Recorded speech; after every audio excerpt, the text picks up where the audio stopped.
Journeys is recorded at Doghouse Studios. Remember to like, subscribe, and comment on YouTube to keep the conversation going. Remember, if you like the content, like the content.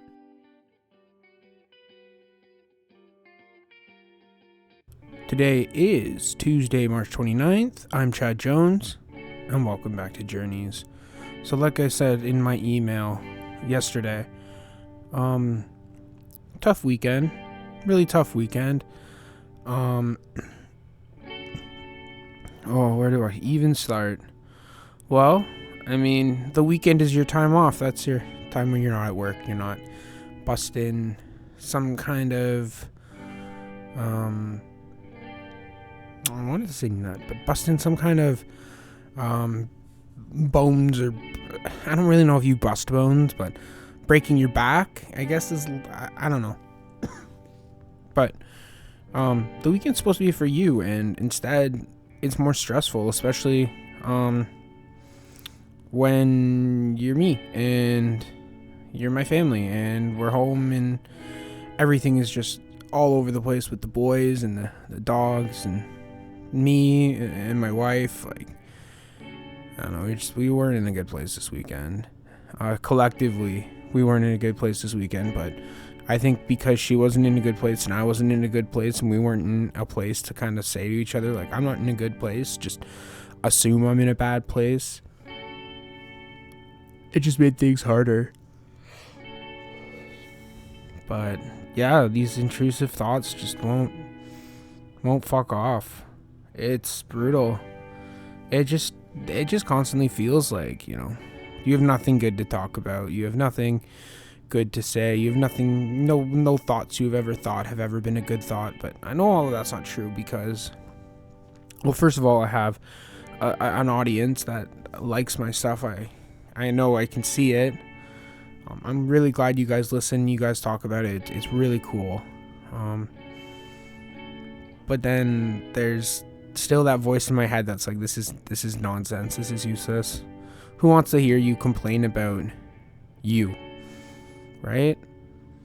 And I mean, I don't know. I don't think I portray someone on social media that's happy. I don't really think I portray anything on social media too much. Kind of just exists to look at stuff on it. But yeah, it's been rough in my head. And you know what, following up from last week, I just, once I did my runs and my legs started hurting, my arms started hurting, and just everything started hurting, I stopped running, and then I stopped exercising, and then that just spiraled to, well, you can't even do this proper. You should just, go live in a hole somewhere and hide from the world. And obviously that's never the right solution, and that's never the right thing to tell yourself, like, just go hide. Leave the world. It's that in combination with the constant thought of everyone is better without you. And I know, just in saying to you guys, like, hey, I needed this weekend, I needed this time to kind of reevaluate and reset, just because of how I felt. Like, it's funny because there's not a lot of other things in this world where you can just call your boss or call work and be like, hey man, I feel like I don't want to be here right now. And I don't think work's going to help. So I'm going to just, I'm going to go try to do me. But then you can't do you. Like, that's one thing about work, is work at least gives you a place to be that isn't just dwelling at home feeling like poop. Oh, it was tough when I wasn't working, but then it's even more tough when you're at work. And like, for me, it's easy. I just go to work, I drive places, and then I come home. But watching Annette, like, she has a whole house to take care of with pets and kids and food and me. Like, I know she has it hard. I just don't know what to do about it when work is just such a necessity of life. And then even when I'm not working, like, I'm home with her, it just feels like, oh, well, you're just home with me not doing anything. I don't know.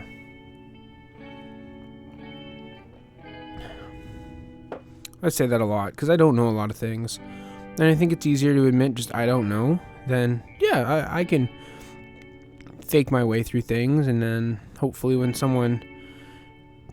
somebody gets back to you and saying, well, here you go.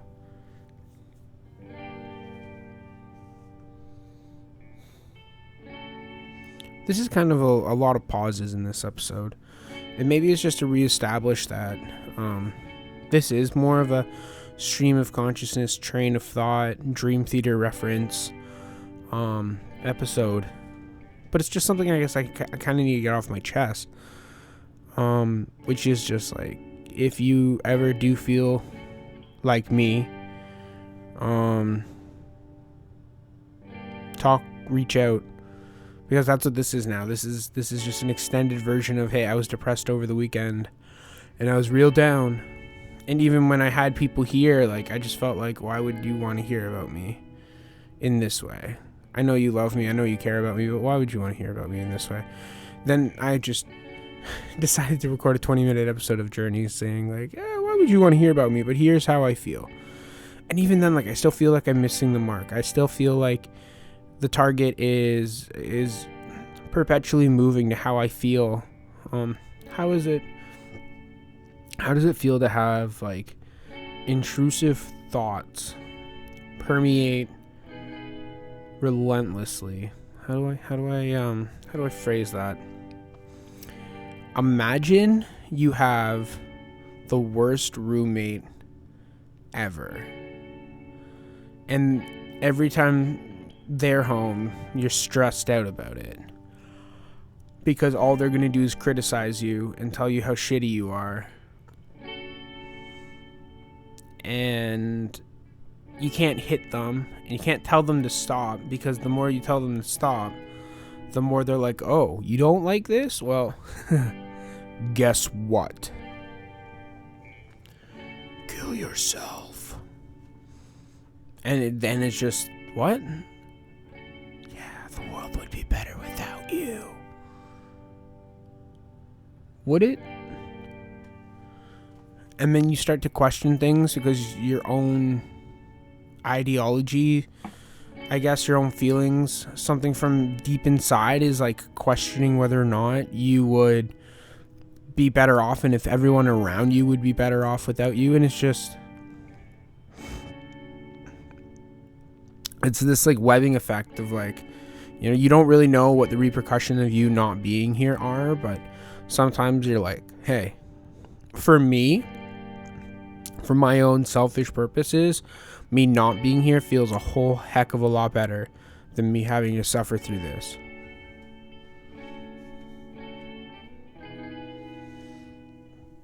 Oh, my phone just went off for my alarm. I'm sorry. This is so professional. This is the most professional recording I've ever done, I think. It just sounds professional. I don't even think it sounds professional. I think it sounds amateurish. But that's because I don't know how to noise gate properly. Or if I do know how to noise gate properly, it just doesn't really work the way I want it to. But hey, we'll see. We'll see if I can make it work.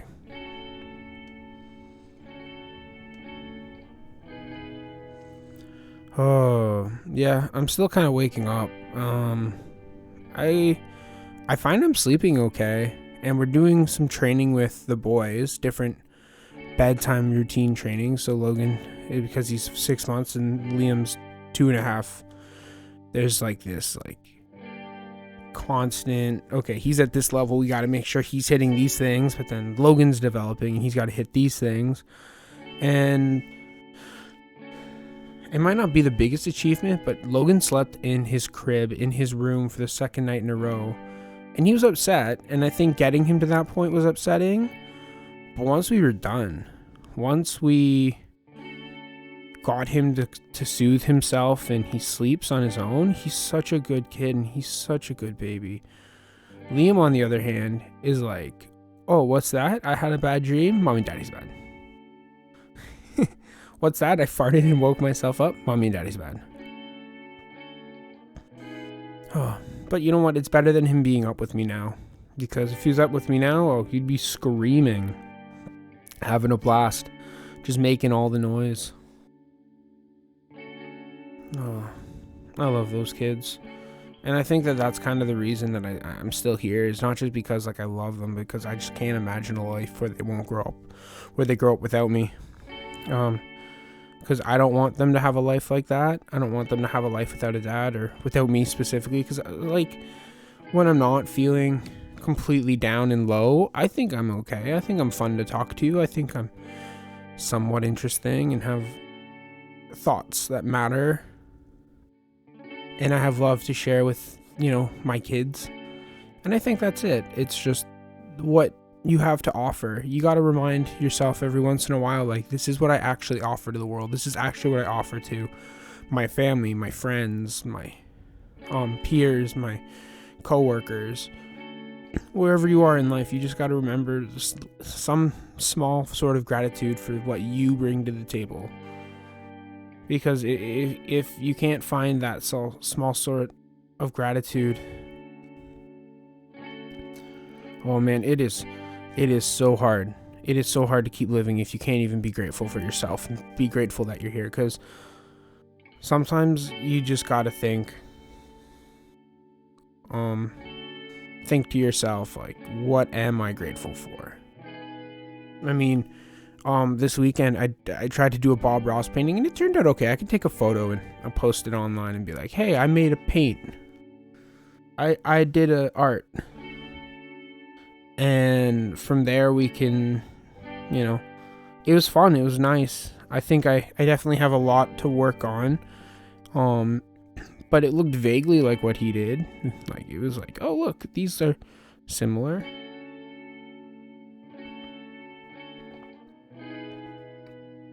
But I never signed it. So for any of my art friends, if I don't sign a piece of work, does that mean it's not done? Or does that mean I didn't make it?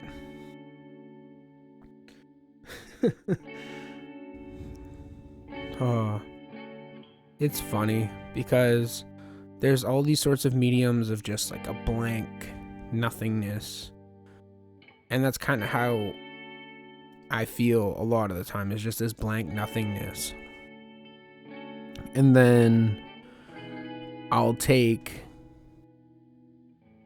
something, whether it's a color, a pencil crayon, a cord, something, and I'll just make something new out of it. I'll just make anything out of it. And it's pretty crazy that all it takes is just the will to do anything, and you can make something out of it. So this week I was supposed to talk about diet.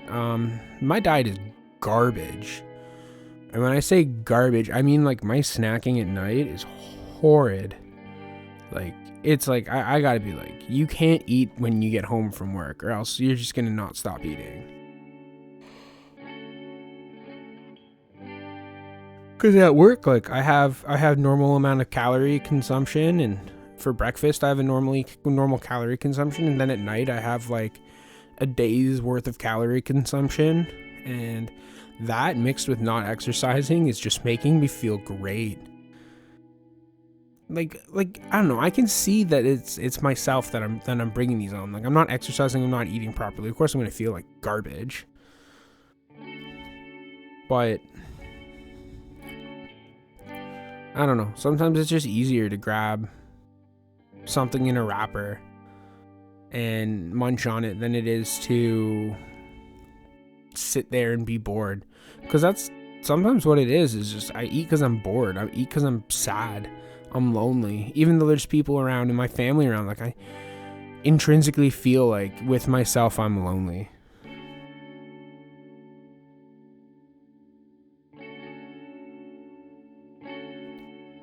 I have this song called Modern Day Martian, and it is about loneliness and emptiness.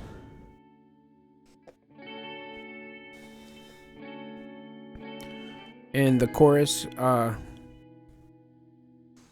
of goes like, hey Liam, do you ever feel, and then, because I have my second son, hey Logan, do you ever feel like me? like me. There was my horrible rendition of a song that I wrote many years ago. Again, it's just this idea that, like, asking outward, like, even my kids that don't understand these concepts of depression and obesity, and like Liam just looks at me and he just sees his dad and he's just like, that's my favorite human being. Like, that's my favorite male human being right here in front of me. You are my favorite. Maybe Logan.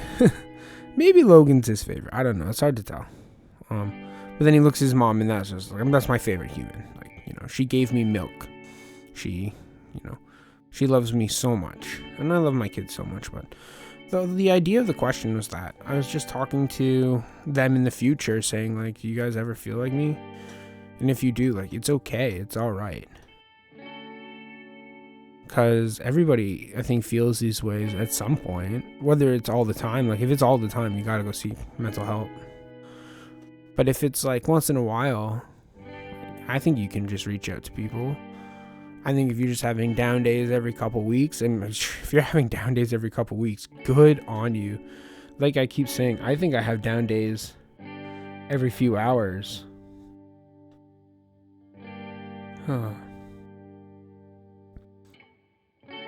There is another thing that kind of just keeps me tethered to this mortal coil. And it's one of my cats, Callie. She's my wife likes to describe her as a blonde cat. I think that's an apt description of her. She's very silly, and she does kind of dumb things, but she's so cute, and she's so fuzzy.